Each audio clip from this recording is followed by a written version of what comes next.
Thank you, everyone, for having me. So I was asked to come here and discuss a bit of my journey, and it's a bit unusual. I don't know how much you guys know about me, but before I begin with where I've come from, let me tell you a little bit about what I'm doing now. I'm happy to be back at the University of Chicago. I visited you guys 11 years ago, and I actually ended up giving you $2.5 million. Did you know that? Yeah. It wasn't my money. It was the money of the Gordon and Betty Moore Foundation. And I don't know if you guys heard about this scientific result earlier this year where gravitational waves from the Big Bang were observed by BICEP. Yeah, so that $2.5 million went toward purchasing the detectors for that experiment. So it was money well spent. So let me tell you what I do. So I'm an astrophysicist, I'm a physicist, and I'm involved in some pretty cool scientific projects. So one, have you guys heard of the 100-Year Starship Symposium? No, so you know Mae Jemison? Yes? So DARPA, which is a defense organization that funds far-out research, decided that it's time to begin planning to send humans to another planet around another star.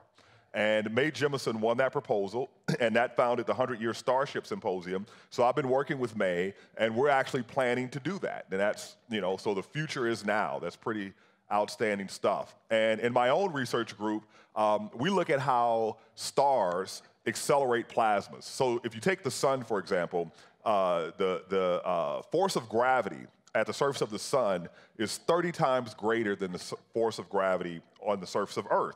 And yet the sun's atmosphere accelerates away from the sun to form the solar wind, right? And so that's a mystery. Why does it do that? And so my graduate student, David Chesney, we were looking at the way that the sun accelerates particles and figured out that we could do that ourselves in a chamber. And so we've just filed a patent for an in-space propulsion technique that promises 100 times faster acceleration or velocities than standard ion propulsion techniques, right? So that's pretty exciting stuff, right? And the other thing that we're doing is we're analyzing millions of stars together in order to measure properties of our galaxy, right? So if you look at our galaxy, it has a disk of stars, and then surrounding that is a halo that you really never see in images. And what happens is that we don't know how galaxies assemble. And because the gravitational interactions are so rare in the halo, the history of assembly remains intact there. Whereas in a disk, because of the frequent and strong gravitational interactions, any substructures that exist get torn apart gravitationally. So we're doing what we call galactic archaeology to both to both understand the assembly history of our galaxy, but also to map out the gravitational potential of our galaxy, which tells us something about the dark matter distribution, right? So this is all pretty exciting science, right? Yeah, it's pretty cool stuff. And then more recently, you know, it turns out that a part of my background that makes, you know, my journey interesting is that I come from these humble beginnings of growing up in very rural Mississippi. And because of that, you know, I don't come across like the typical scientist comes across, right? I'm kind of a regular guy. And, you know, I like to joke that I have colleagues that are like, oh, I'm so intelligent, I talk funny, right? So, but because of my storytelling abilities, I ended up on the scientific advisory board for Discovery Channel and Science Channel back in 2008. And then starting in 2012, I started showing up on television a lot. And I have a lot of hit shows. So let's show a clip from one of my, it's the #1 show on the Science Channel. Let's check that out. 2, 1, explosion, please.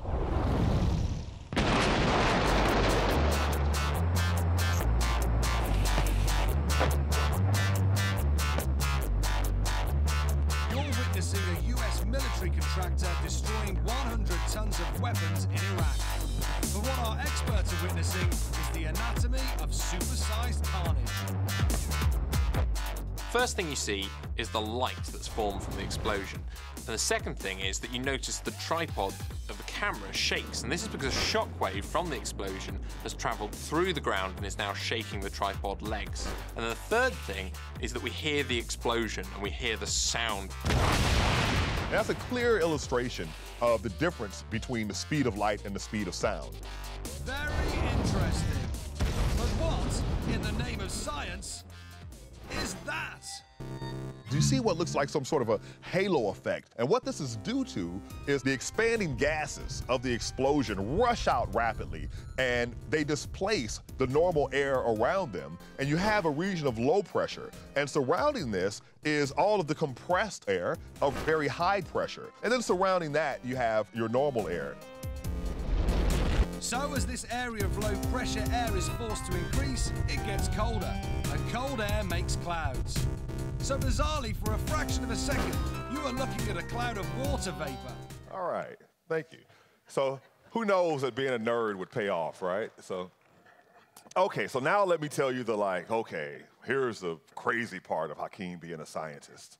All right, so first off, everybody's story starts with their parents, right? So neither one of my parents finished their high school educations. My father was born in Mississippi in 1933, and he quit school when he was 9 years old. To hunt, farm, and fish, right? And he moved to New Orleans when he was 12, actually. He left home, and the way he tells the story, and you know how that goes, right?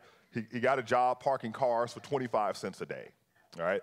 My mother, she dropped out of school in the 10th grade. She was pregnant with my older sister, right? And so, here it is. I have a PhD in physics, and that is the origin from my parents. And so we're in this era now where we're looking around our country and we're saying, listen, we're not taking advantage of our human resources scientifically, right? We need more diversity. There's whole communities of people from regions, ethnic groups that are not participating in science. So I'm sort of like the poster boy of, those people. I'm almost a stereotype, right? Let me caricature of it. So let me tell you how bad it gets. So what was the very first thing I wanted to be in life? Right? Guess what that was? Fireman. I heard somebody say, no, I wanted to be a Crip. You guys know the gang, the Crips? Yeah, so I had 3 older first cousins in Los Angeles. So when I was a kid in Los Angeles, they were Crips, and I was going around saying I wanted to be a Crip, right? And the one who's the closest in age to me, he's a bit older, my cousin Dwayne, I was reunited with my LA family, and we had a family reunion, and he was like, yeah, remember when you wanted to be a Crip? Ha, ha, ha, ha, ha, right? So, so it turns out that the 2 older ones, they became bank robbers, right? And so they both spent a majority of their adult lives in prison. One, they both got out around 2000. One, you'd meet the guy, you never know that he did these things. The other, he went back to robbing banks, and he's now back in prison. I had this strange life where, here I am. I'm this kid, and I have a very active mind. I'm really interested in the world, but yet I'm surrounded by a very unstable environment. And so my mother, though, thank goodness, my mother was a reader. And I have these memories of my mom every night, like falling asleep with a book, on the couch. And so we do, Dale crossword puzzles. And there was, in our home, my mother purchased a set of World Book encyclopedias. And I literally read that set of World Book encyclopedias from A to Z by the time I was 10 years old, right? Another strange thing is that I actually moved every year growing up. So I never lived in the same state 2 years in a row. So first grade, I was in Houston. Second grade, I was in LA. Third grade, I was in New Orleans. Fourth grade, I was in Mississippi. Fifth grade, back in New Orleans. Sixth grade, I went to 4 schools in 3 states. I started in New Orleans. I went to school in 2 places in LA. I ended in Mississippi. 7th grade, I was in Houston.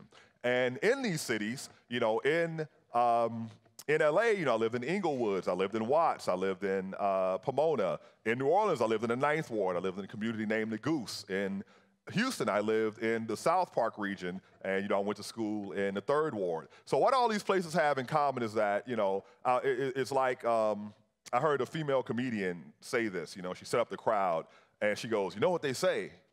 Once you go black, you might get stabbed, right? So that's kind of how my communities were, right? All these places you might get shot. So, there were some crazy stories there. So what ended up happening is that I was actually drawn to the dark side, right? So, all this was going on. I'll tell you, this this, just how crazy it is. So my father, he passed away a few years ago, so I feel comfortable telling these stories now. I wouldn't tell the stories while he was living. But my father was a very large marijuana dealer, right? He's the guy who sold marijuana by the pound, right? In New Orleans. And in Mississippi, he had a smaller scale operation there. And so I remember, we'd have, when I'd stay with my father sometimes in the summer, if I invited a kid over, I'd come to my room, I'd have to hide these big tubs of marijuana. Now it's becoming legal everywhere now, but, back then it was illegal. It was an illegal business. And I remember I was 9 years old. I have a 9-year-old son now. And when I look at him, it just really trips me out because when we'd go to Mississippi, when I first went to Mississippi in the 4th grade, I was 9 years old, and it was a dry county, and we sold wine. There was a wine called T.J. Swan. Has anyone heard of that? Yeah, I don't know if it's truly wine. It's really bad. Then we'd sell a brown alcohol. It was Canadian Mist. Then there was Seagram's Gin. And marijuana. And I remember the adults would all leave home. And they'd say, okay, the liquor's there, the wine's there, the marijuana's there. We'll be back in 4 hours, right? And people would come knock on the door. And my little 9-year-old self, I go, yeah, what do you need, right? And I perform the business. I look at my son today, and I'm just like, wow, that's nuts. So ultimately what happens is my mother decides, I start coming of age, and we're in Houston, and it's South. I'm living in South Park off Martin Luther King Boulevard, which it's always the same, right? And I'm going to the 3rd Ward where there is a gifted program, right? Because I'm this little smart kid, and so my mom's like, okay, I'm getting you out of these inner cities, and she takes me to Mississippi. Essentially we're living in a village, right? I live in a dirt road off a dirt road off a dirt road, right? Literally, and everybody's my cousin. Okay, and it's still that way today, except the roads aren't dirt anymore, right? We didn't have the option of a telephone. The year's like 1980. We didn't have the option of a telephone. You couldn't get cable television. You got 2 channels, right? And one didn't come in clear. And so what happens is, life changes for me drastically. So I like to say, I went from being a ghetto child to being a country boy, right? And, the thing that they instilled in you in the country was work ethic. Right? But I'll tell you a funny story. I'm there new. I'm going to tell you a lot of funny stories. I'm there new, and my Aunt Mitty, she was like this matriarch. She ran this farm, and I had my 2 cousins, Lil Bobby, and I forget the other one. And on a particular day, she says, yeah, we're going to kill chickens on, Tuesday or whatever. And my cousins get excited, right? So I get excited because this is going to be great, right? So they bring the chicken coop over. She's like, okay, boys, grab a chicken, right? So each of us grabs a chicken, and she's like, okay, do it. And so they grab the chicken by the head, and, you do this, and you let it go, and it flies. It's called wringing their neck, right? That's how you kill the chicken. And I'm in shock. I'm like, holy cow, I didn't sign up for this.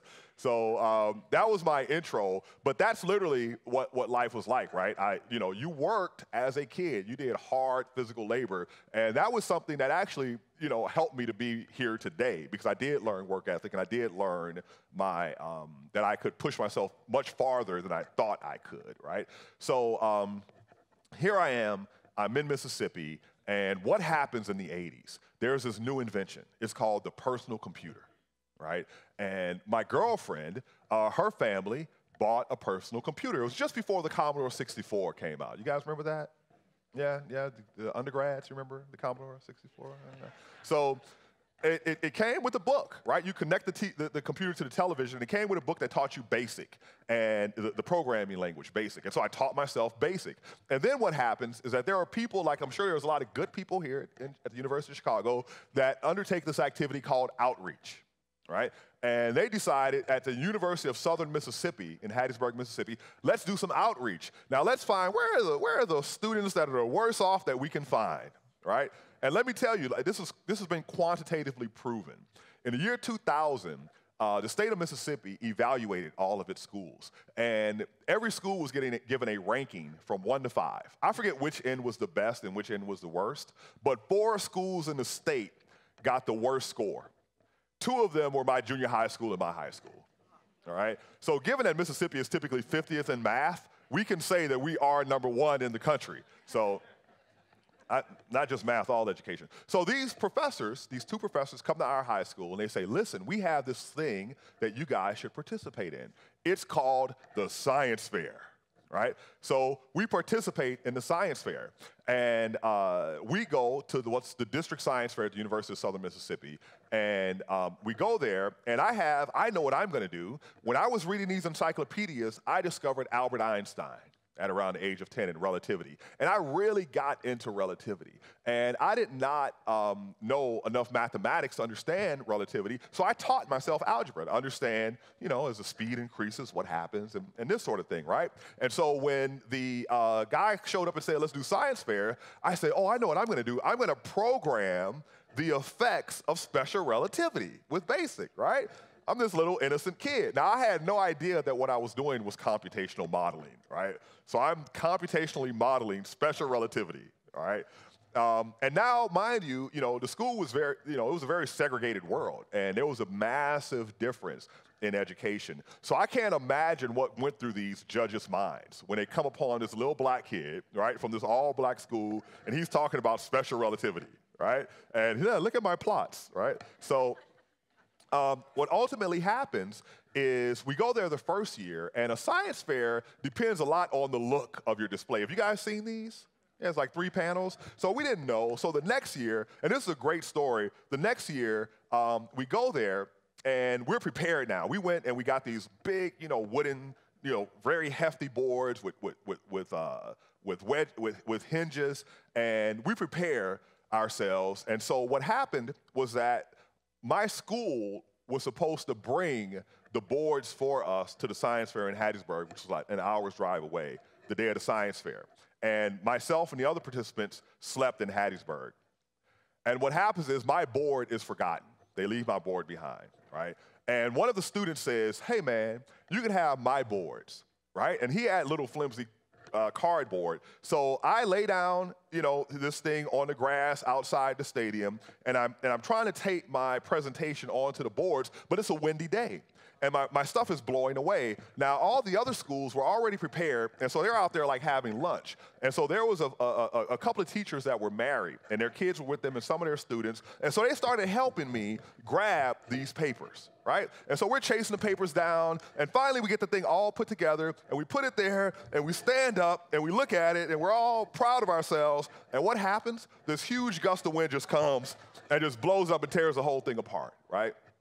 And then one of the other students who had one of the really nice thick boards, he says, man, you can have my board, right? And this teacher said, what are you gonna do? I'm like, I'm gonna put it back together, right? And I put it back together, and that was at the district science fair. And after that, I placed second in physics. And then I went on to the state science fair and won first place in physics for the state of Mississippi in the year 1985, right? And I know what you guys are all thinking. You must have been 4 years old then. But I'm older than I look. So, that was another lesson in perseverance, but it's a great story. So anyway, what happens is, is I go to college, and I go to Tougaloo College, right, in Mississippi. You guys heard of Tougaloo College? Yeah, I'm surprised. Usually I follow up when everybody says no. I say, yes, it's so exclusive, we don't even tell people it exists. But not Tuskegee, Tougaloo, right? Yes, all right. So I'm at Tougaloo College, and I'm in I have great first week of school stories. So I'm in my first week of school, and I go to class, it's a math class. The professor goes to the board, and he starts writing stuff, and he's talking. And all the students are sitting there, they have their notebooks out, and they're writing stuff, right? And I look around, and I'm like, what is everybody writing? And how do they all know what to write?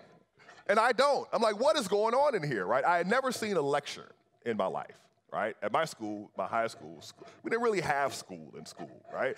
I had never seen taking notes, right? And so I go through this for about a year, and I come to the conclusion that, college isn't for me. I'm not smart enough, right? And I tell this guy, James Williams, and James is from a family who valued education. And I tell James, I say, yeah, James, I'm dropping out of college.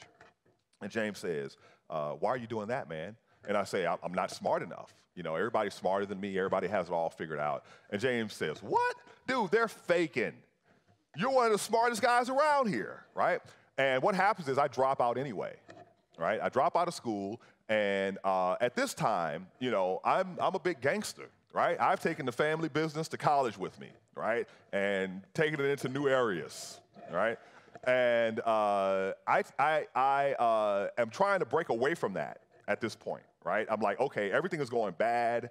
I'm gonna die if I continue down this path, right? So I need to change drastically. So I had this good friend who, by the way, is a native of Chicago, who was my partner in this endeavor. And I decide that, okay, I'm gonna break away from this, and I gotta get a job, and I get a job as a janitor at a local hotel. It was the Ramada Renaissance Hotel, County Line Road, Jackson, Mississippi. And I'm there working as a janitor, and I'm there for several months, and the bellhop got fired, okay? Now, bellhops, is that me? No, the bellhops get tips. So I decide I'm gonna apply for the bellhop job. Now, I'm a college dropout because I'm too dumb, right? I apply for the bellhop job, and guess what happens? Apparently, I'm not bellhop material. I didn't get the job, right? So I had this literal thought. I thought, I can't move up from janitor to bellhop? I'm going back to college, right? And I did, right? And now the problem was that my mathematics was incredibly poor. I had taken 3 math classes, pre-calculus 2, calculus 1, calculus 2. I got a C in each class, right? And when I withdrew that semester, when I dropped out, I got in calculus 3, withdraw failing was my grade, right? So I decided, okay, look, mathematics, I'm gonna humble myself before you, but you're not gonna defeat me. So I and a young lady named Francesca Wilkins, every night we'd go to the science building and we do math problems, calculus problems. And I literally did every problem in the calculus book. And I never got a grade lower than A in a math class again at Tougaloo College, right? So if you look at if you wanna plot my grade point average, it looks like this, right? What ends up happening is just like those teachers showed up at Heidelberg High School, there were these graduate students at MIT and Harvard, and they were black graduate students. And each one of them thought they were the only black graduate student in physics in the world. And they ran into each other. And they said, listen, you know, there needs to be more of us, so what can we do to get more students in? And they said, well, we have to educate them. We have to let them know that the opportunity exists. And we have to let them know how they can become physics students. And so they said, where can we find the most ignorant, uninformed, uneducated students? Mississippi, right? So they came down to Jackson, Mississippi. They visited Tougaloo College, and they visited Jackson, Mississippi, and they formed what was called the National Conference of Black Physics Students. All right. Oh, you know what? I left out an important part of the story. Let's step back a little bit. I'm at Tougaloo, right? I've gotten back in college, and I was living in a dorm for the summer illegally. I knew how to break into buildings. And I was living in a dorm, and I was one of 2 physics majors that graduated in 1991. The other guy, his name is Lorraine Dunbar. He's passed away now. But Lorraine came, and he said, Hakeem, the University of Georgia is on the telephone. They need your social security number so they can have your check ready for you. Think about that for a second. Check? Okay. So I went to the admissions building, this is before cell phones, and I called them up, and they said, yeah, you've been accepted in our summer research program. We need your social security number so your check can be ready for you. Wait a minute. Is that my mic? Okay. So I said, sure, here's my social security number. But I'm like, what is this about? So we had a science building. I go over to the science building, and there's my chemistry professor, Professor Richard McGinnis. And I ask him, I say, Professor McGinnis, do you know anything about this? And McGinnis replies, oh, they accepted you. And I'm like, what? He's like, oh, well, you know, they got their grant from the National Science Foundation late in the year. So they didn't have time to recruit students. So they called me up because, you know, they know me, and they asked me if I could recommend anyone, and I recommended you. And I said, well, you know, Professor McGinnis, it really doesn't matter anyway, because how am I going to get to Athens, Georgia? I don't have any money. And he said, why don't you go call and see how much a one-way plane ticket costs, and come back and let me know. And it was $240, I think. And I came back and I let him know. And he's like, okay, if I buy your ticket, are you going to pay me back?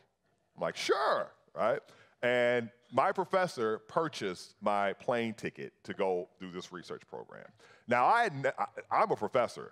I don't think I'm going to be purchasing any students plane tickets. I might, but they're going to have to come up with a really good story. But though I do get them paid in other ways.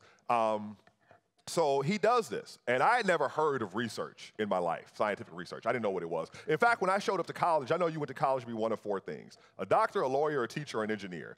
And I had no idea what an engineer was, right? So I'm a smart guy. I'm going to be a medical doctor. That's what the most brilliant people in the world do. And, that didn't work out. So I show up at the University of Georgia, and I work for this guy named Michael Duncan. And here was a life-changing moment for me.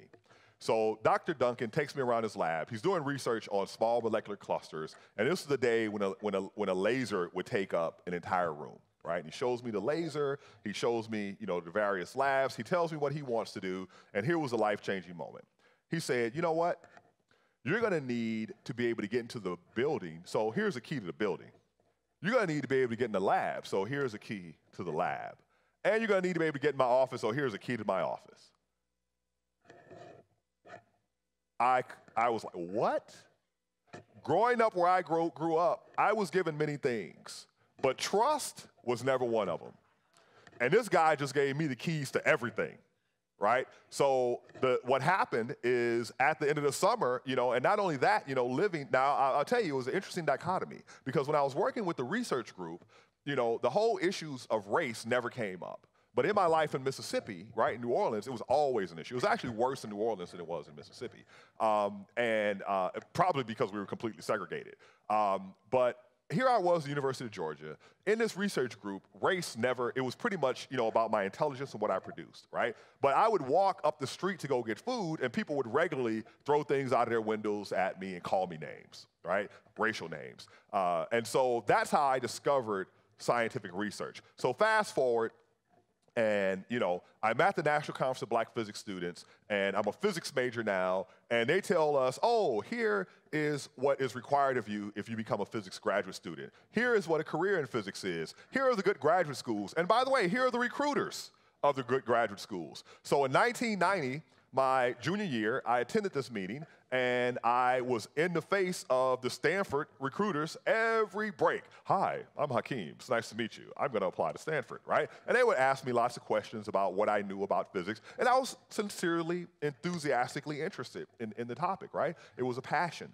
And so when I applied to graduate schools, I applied to 10. And every school where I knew someone, mostly through summer research programs or meeting them at the National Conference of Black Physics Students meeting, I was accepted. Every school where I knew someone. Every school where I knew no one, I was rejected, with the exception of LSU, who accepted me, right? So now, here it is, time for a new transition. Country guy from all-black college, Tougaloo, shows up at Stanford University, right? So here's another first week of class story. So I come to campus. This is a wooded campus, right? So it's the first week of class, and, before the professor comes in, the students are in there, and there's a murmur of voices, right? And I turn to this guy. I say, hey, man, you see all these squirrels on campus? And he says, yeah. And I say, how come nobody eats them, right? And the room went silent, right? Everybody looks at me. I'm like, what? Right? You guys don't know what you're missing. And that's true of all of you, apparently. It's delicious.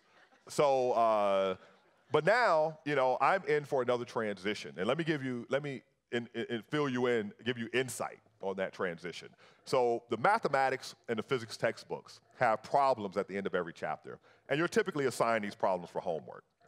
Some of these problems would have an asterisk or an exclamation point to indicate that they were more difficult, right? By the way, I had to do 2 years of undergraduate courses at Stanford to catch up, right? So at Tougaloo, we were never assigned the problems with the asterisk or the exclamation point. At Stanford, we were only assigned the problems with the asterisk or the exclamation point, right? And I got in there, and I faced standards that I had never seen before in my life. And it was devastating to me. And I got my first quarter of classes, and I had 3 classes, and I got 2 B's and a C. I got a C in a physics class? At Tougaloo, I showed up only for exams. I was never one to attend class. I would show up and I was setting the curve. I got nothing but A's. And now, you know, I'm the physics prodigy, right? From where I'm from, I got a C in quantum mechanics. I was devastated, right? And not only that, these people were mean to me, right? We would work in the physics library at night, and I basically got ostracized after a little while. Now, mind you, nobody could understand a word I said at that time, right? I dressed funny. And you know, I got ostracized by this group of students that I had initially started working with. So I went into isolation. And so the second quarter comes around, and on my midterm exams, I get the lowest score on every exam in every class I'm taking, right? Primarily because I'm just devastated emotionally, right? I'm feeling like an outcast. So now, for the second time in my life, I'm about to drop out. I'm about to drop out of graduate school. So I go and I sit across the hall from my faculty mentor. His name was Walter Meyerhoff, right? Is Walter Meyerhoff. And Walter wasn't in. So I just sit on the floor in front of his office door, dejected, right? Just sit there like this. So next door to him was Doug Osheroff. Doug Osheroff won a Nobel Prize for discovering superfluidity of helium-3 or 4, I forget which one. So Doug goes back between his lab and his office a couple of times, and he sees me sitting there, and he's like, what's going on? And I say, oh, I'm waiting for Walter. And Doug says, can I help you? I'm like, no, I just need to talk to Walter. I'm about to drop out. And he's like, come to my office and talk to me. He's like, why are you dropping out? And I say, well, I'm too dumb, yet again. And he goes, what makes you think that? And I said, well, I just got the lowest score in every midterm in every class. He's like, what class are you taking? I'm like, okay, I'm taking quantum mechanics 2, I'm taking linear algebra and partial differential equations, right? And he goes, okay, what topics are you covering? And I tell him, he's like, okay, let me give you a problem. Go to he has a whiteboard in his office. Go to my board, tell me, do this problem, right? And I do the problem, and he's like, oh, you don't seem that dumb to me, right? And I'm like, no, you don't understand. I'm dumb, right? And he's like, okay, let me give you another problem, right? He gives me another problem. He's like, do this problem, right? So I do the problem. He's like, you don't seem so dumb to me, right? So after about 3 problems, I'm like, hey, maybe he's on to something, right? So he tells me to stick around, and I stick around, and you know, I don't drop out. But what happens is I have to take this exam called the qualifying exam.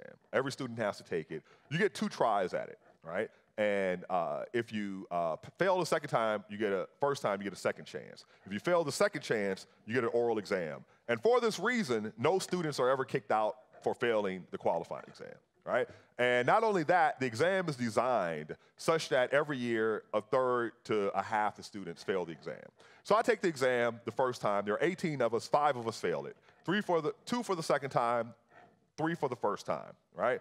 Me, a woman who's now well-known at the National Science Foundation and a very successful physicist in particle physics. And so both of them, they're good friends. We had to go before the chair of the qualifying exam committee, and the chair committee asked the 2 of them, why did you fail?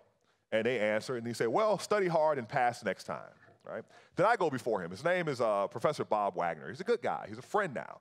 And his PhD thesis was called Synthesis of the Elements. He was one of the people that showed that all elements heavier than helium were mostly produced in the cores of stars. So Doug says, Hakeem, we talked about you, and so we think you have one of 3 options.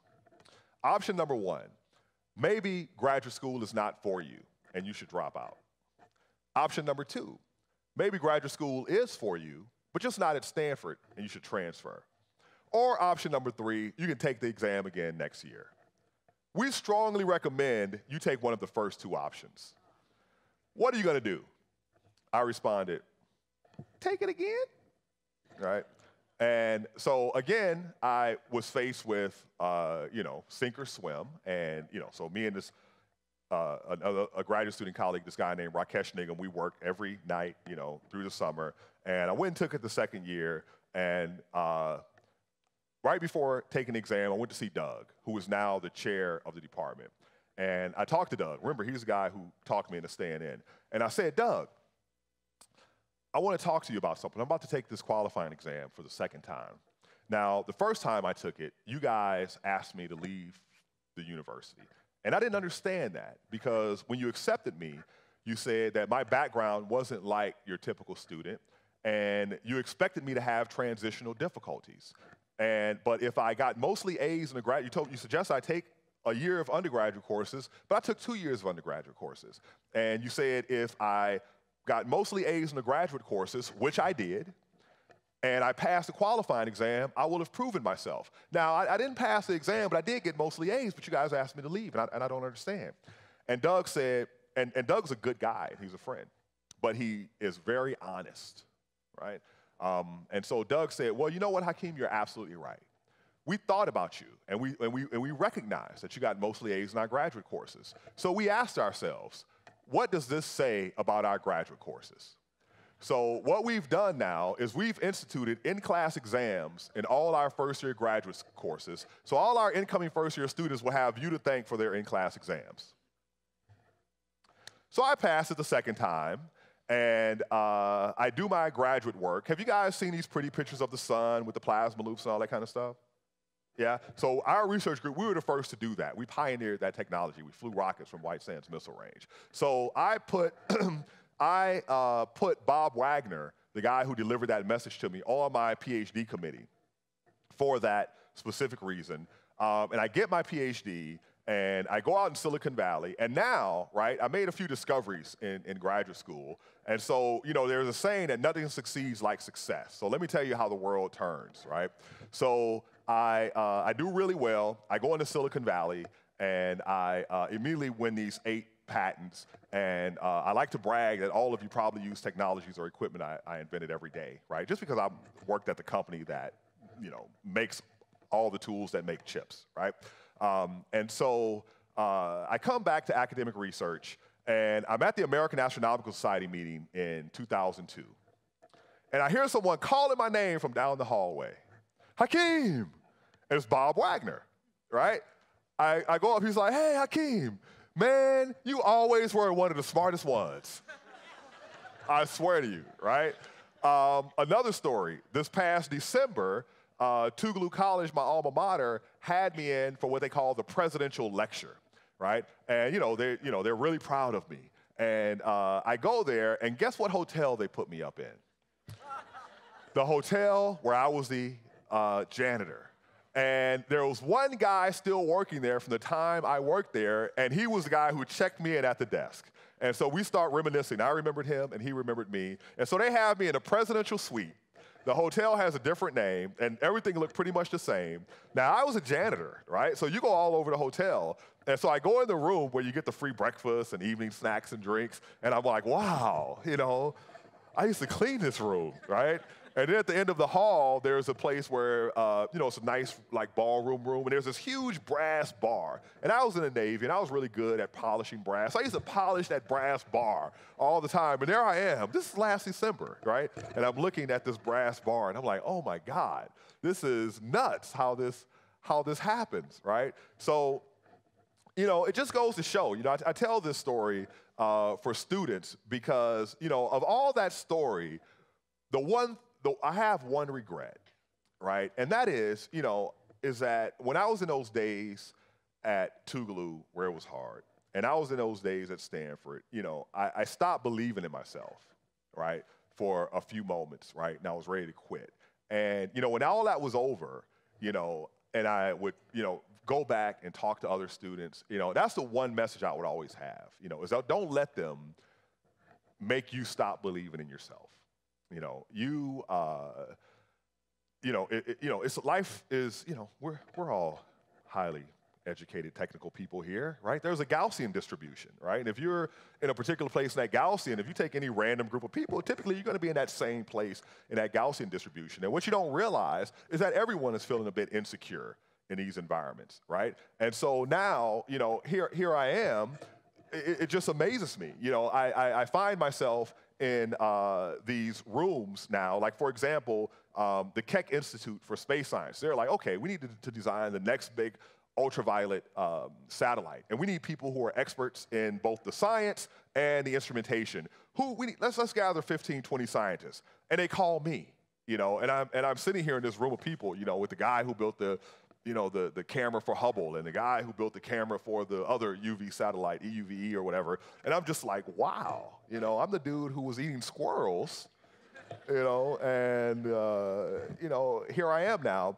And so I reflect on the fact that those people who just seemed to show up when I needed it, right? Like as if they were just put there to guide me in this. So I think to myself, like, okay, well, the least I can do is show up and do the same for others. So another big coincidence, in 2002, I was going to the National Society of Black Physicists meeting, and you know, you get on your plane, you have all these people going to this conference. It was in Huntsville, Alabama, and there was this white guy hanging around everywhere. And so finally we get on the shuttle from the airport going to the hotel. I'm like, dude, who are you, right? He's like, oh, my name is Kevin Hand, and I'm a graduate student at Stanford. And I was like, no way, I went to Stanford, right? And we chop it up. And, you know, we go to our hotel rooms, and, you know, I don't see the guy. And then the next day, I'm going around looking for a talk to go into, and I see outside of the door, a session on physics in Africa. So I walk in the room, and who's giving the talk but this guy, Kevin Hand, right? And he's talking about how him and this other guy, Will Marshall, they go to Eastern and Southern Africa, and they go to these schools, and they just share science with kids, right? And I talked to him afterwards. I'm like, Kevin, this sounds amazing, man. Can I get involved? And Kevin goes, Hakeem, the question isn't can you get involved, you must be involved, right? So he tells me that he goes in the summers, and this particular summer, I'm not available, right? Summer of 2002, I'm not available, and so I call him that September, and I say, hey, Kevin, remember me? You met me? He's like, yeah. And guess what, man? There's a total solar eclipse, and we're taking a team of people to South Africa and Botswana, and we'd like for you to go. And I'm like, dude, what? That must cost like $80,000. How do you get there? He's like, oh, don't worry. We're going to pay for you to go. Count me in, right? So I go, and I go, it's really crazy because they're like, yeah, Hakeem, land in Johannesburg and rent a car and drive to Swaziland. Oh, it's about a couple hours, right? It wasn't, right?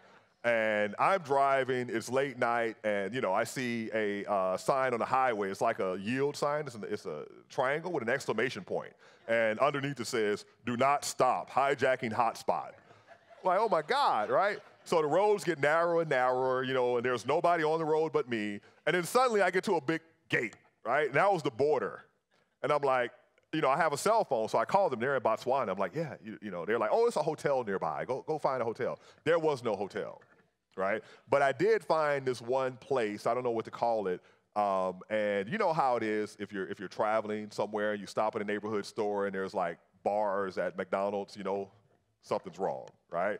So I get to this place, there's like bars, and I'm like, oh my God, I'm gonna die, right? But anyway, I make it into Swaziland, and I start visiting schools, and I had the general, you know, American attitude about Africa, right? And so I get in these schools, and I go to, like, you know, these orphanages where kids are walking around with missing limbs. There's a lot of AIDS, orphans, and I start talking to them, and I discover that they are as intelligent as American students, right? And they have an amazing attitude for learning, right? And so we then go, you know, to South Africa, and we're in Soweto. And everywhere I go, these kids are blowing me away with their scientific knowledge and their attitude.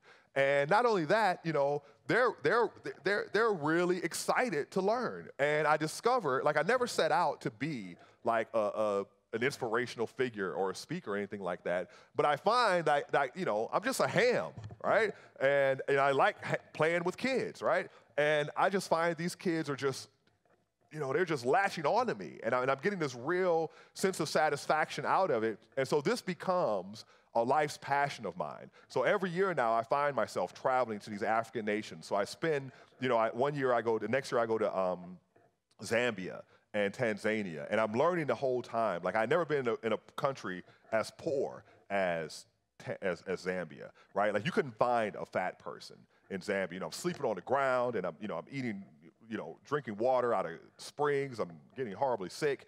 And so ultimately what ends up happening is by 2011, the Western world starts paying attention to Africa around 2007. And now I'm working with African scientists. And I'll just tell you a couple more stories. One, the government of South Africa tells their astronomers, they have a wonderful history in astronomy accomplishment in South Africa. But most of their astronomers have been English. And so they say, listen, you start making South African astronomers, or we're going to start hitting you in the pocketbook, right? So their biggest pool of South Africans are the black South Africans. But what would happen is these students would go to these historically black colleges like we have in Mississippi, go to the University of Cape Town, which is one of the best universities in the world, and quickly fail out, right? And so my colleague Charles Magruder said, listen, we can prepare these students because what they need is not academic training, right? You have to attack things like identity. I was more comfortable, carrying a gun than hanging out in the physics department at Stanford University, right? Because I had this, I felt like the world told me, here's what you are. You're a black guy, you're supposed to be good at basketball, you're intimidating, you're this, you're that, and I lived that out, right? And the other thing is you have this notion, like I remember talking to my mom when I was in Silicon Valley, and she said something about Asians being smarter. Now, I live in the San Francisco Bay Area where there's a lot of Asians. So, of course, I knew a lot of dumbass Asians, right? So, I'm like, really? Oh, yeah, that stereotype does exist, right? But people internalize these things, And so, so what happened is that I would go there and teach students, physics to prepare them. And, they were talking about what their exams are. And I'm like, I don't care what they're going to be tested in. I'm going to teach them one or two courses. You decide. I'm either going to teach them cosmology or quantum field theory. You choose, right? And they're like, why those? And I was like, the reason why is I need to attack identity. I can reach people. I can teach them. They're going to understand. And when they realize that they can understand what's considered to be the highest height of, you notice I didn't say general relativity. I can't teach that. But but you need a little bit for cosmology, right? But, if I teach them that, they're going to get it, and then they're going to have the confidence, they're going to know that it's theirs, right? And here's what happened. We have a plot, right, because we had a report with this grant. The percentage of black students in their graduate program, it did that, right? And not only did the students I teach all pass their honors exam, the equivalent of our qualifying exam, they all pass in the top 20%. Right? So now, they have the SKA, the Square Kilometer Array, and South African astronomy is all over TV, right? CNN International, and I see my very students on TV right now, right? And so, so now, it's just been a passion of mine to go around and go into these communities and, and work with these students. And because I don't know why it is, but the number of people that say to me, I thought I was dumb until I met you. Right? And then they believe, right? And even with these television shows, I get, every day somebody's emailing me from somewhere in the world. Oh my God, can I come and work and do physics with you? The way you explain things, I just get it, right? And I recognize that it's the illusion of getting it, but it really takes, somebody talking to you is never going to teach you physics, right? You actually have to do a lot of work yourself, right, to learn it. But I think my time is up now. So we're going to take some, is that right? I didn't see my time person. Yeah, so we're going to take some questions and answers. So we can talk physics, we can talk technology, we can talk the future, or we can talk, life. So thank you all for having me today. Thank you.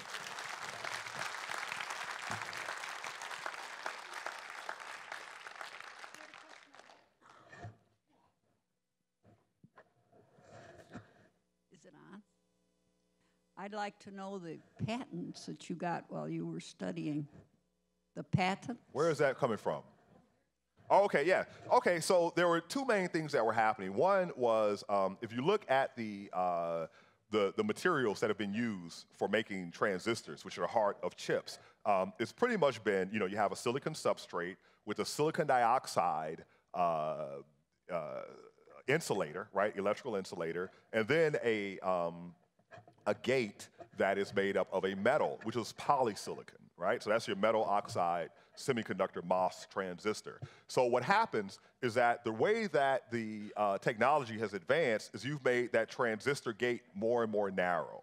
And as you make the gate more narrow, you had to make the gate oxide thinner and thinner for it to operate properly.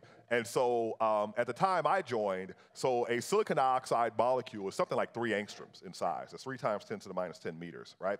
And so the gate thicknesses, the thicknesses of these insulators were like 10 to 15 angstroms, right? So we're talking like 3 to 5 molecules thick. And so what that meant is that now you might potentially get tunneling, right? So you could get a current through from the gate to the substrate. And so we needed a way and not only that, as you make the gate thinner and thinner, right, the electrical resistance increases, and so you get what's called ohmic losses. You lose energy to heat, right? So we had to use what's called a low resistivity metal, one that, you won't have those losses, and you also wanted a physically thicker dielectric that would electrically operate like a thin silicon dioxide, right?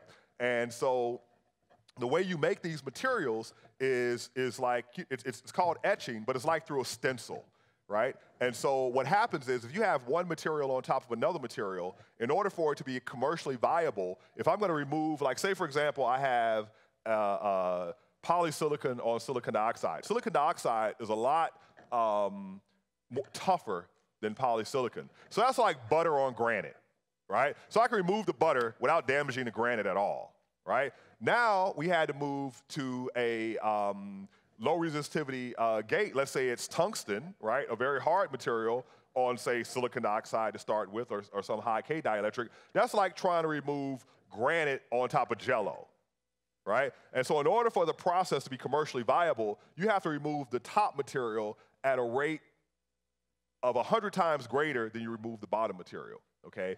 And so everybody in the world was trying to achieve that, and so the highest selectivity achieved was 30 to 1, right? And I was able to achieve infinity to 1, okay? And so that resulted in like 3 or 4 patents. And then there was the fact that when you make chips, you have what are called test wafers that you put in there, right? So the chips go through many, many processes where you're depositing things, where you're removing things. And so after each process, you take out this test wafer and you measure it to see how well the last process step went. And then when you get your chips at various stages, you test them, and that destroys the actual chip. So you're losing a lot of money and resources. And so I did spectroscopy as a graduate student, and so I found a way of applying the spectroscopy I learned in astrophysics to the test chamber, so now you no longer need test wafers and all that thing. So that also resulted in several patents and an entirely new division of the company, in fact.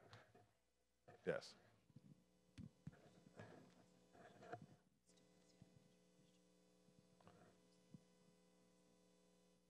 Name, rank, and serial number, ma'am. I'll just start with my name, Tina. When you said that you started like feeling like you were going to quit, what made you decide to get back up from there? Yeah, well, I couldn't move up to bellhop. That was the first time. It takes a lot. When you're going through a transition and it's tough. It really is tough. And I could see the benefit. The cost-benefit analysis, right? I knew if I didn't graduate college, I was going to be a janitor for life, and that didn't really look that good to me. At Stanford, it was really Doug Ostroff, but also, it often involved other people in my life that just happened to be there to either work with me as a partner or, to give me a few words that got me past that particular moment when I had had enough. And it happens. And so, so what I would tell students, were I recognize that the strategy is to make you feel so bad and make life so hard for you that you quit, right? So as I would go around talking to students, I would always say, don't quit. Let them kick you out, right? And, that's worked for, so a lot of students come to me that I've talked to at conferences like, yeah, and even now, I just got an email from a kid in South Africa. He's like, yes, I'm going to college just because of you. You came here in October 2013, and, you said this to me, and I never thought I'd go to college, but just because of you, I am now going, So I think it's important to, I ask you guys, there's a field of solar physics. Who's the most successful solar physicist in history? No, none of those people, right? You don't know. Nobody knows, right? So what is your life, what are you going to do with your life, right? I know I could be the most, okay, if we send the project I'm working on with Mae Jemison and, Sarah Seeger, yeah, if we do that, all right, everybody, you leave a great legacy. But, short of that, what's your legacy going to be, right? I could do, all the big data analytics of the galaxy that I want. Nobody cares, right? But, if you change lives, right, you impact lives, then you get a great satisfaction and you do make the world a better place. And that's, what was the question? I told you it was other people just at the right place at the right time, and the cost-benefit analysis. Two of the most popular people that have done this. Oh, I think maybe Parker, who's a University of Chicago professor, Eugene Parker, and Hale. Yeah. Are you Eugene Parker?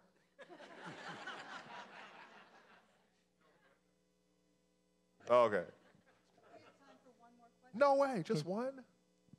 Can you talk a little bit more about the 100-year journey and what speeds you're going to achieve in that spacecraft? You mentioned that you had discovered something about plasma from the sun. Yeah, exactly. So chemical propulsion just isn't going to do it, right? And so the 100-year Starship Symposium, the idea here is we have to change thinking, right? People don't take this stuff seriously. They don't value it, and sort of like the leaky roof problem, right? When the sun is shining, you don't need to fix the leaky roof, right? And so what we've learned, we are in an awakening species, and we've learned that, when you come into existence as a species, the clock is ticking, right? The planet is going to get wiped clean of most large life forms at some point, right? And so you must hedge your bets, and you must occupy several different habitats, and you must be adaptable. So humans must leave this planet if we're going to continue on indefinitely into the future. There's no question about that, or otherwise we're going to go extinct, right? So the idea of the 100-year Starship Symposium is that we want to facilitate the new technologies and the new thought, and then with Sarah Seeger, we're actually planning a probe to go to another star system to visit a planet there. Now, the top ion propulsion technique that we have now, so we take a lot of inspiration from nature, right? So as far as what works, right, ion propulsion technology using existing technologies, Vasimir, which is led by Franklin Sheng Diaz, another astronaut, gets exhaust velocities of something like 50 kilometers per second, right? And that, your thrust is directly proportional to your exhaust velocity. So using the techniques that the sun used to accelerate particles, we can get upwards of 1,000 kilometers per second, right? But, we filed a provisional patent, and we're developing it now, and modeling it is our next step in building a prototype. All right, we have time for 18 more questions. Is there? All right, you can find me on Twitter at Hakeem Oluseyi, or you can type Hakeem in astronomy in Google, and you'll find me. So if you have more questions or you want to chat, I'd be happy to do so.